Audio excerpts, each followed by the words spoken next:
Наместо да се разговара за минимална плата, треба да се тежнее македонскиот работник да има плата за живот.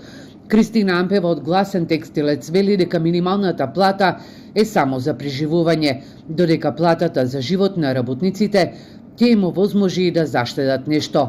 Пресметките се дека платата за живот изнесува 96.000 денари.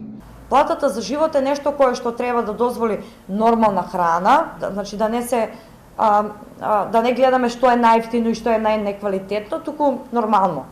Значи збориме за храна, добување, сметки платени, јавен превоз, облека, обувки, меѓутоа да имаме и процент од плата кој што ќе оде за заштеди. Значи кога, еве чист пример, еве по мој пример, кој ќе ти се расипе машината за алишта, да не трчиш по кредит во банка, туку да си земеш од заштедата. Платата за живот се пресметува според потребите и трошоците за основните животни потреби.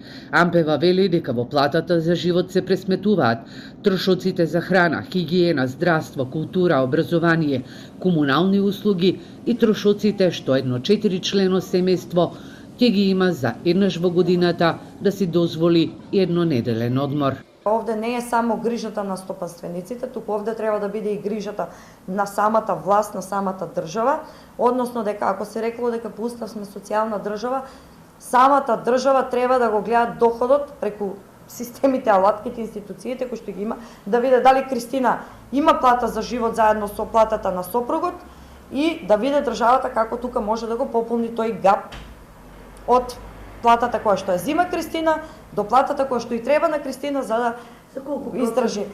Работниците во реалниот сектор се уште се соочуваат со исплата на минимална плата, без додаток за смена, прекувремена работа, работа на празник или недела, како неработен ден.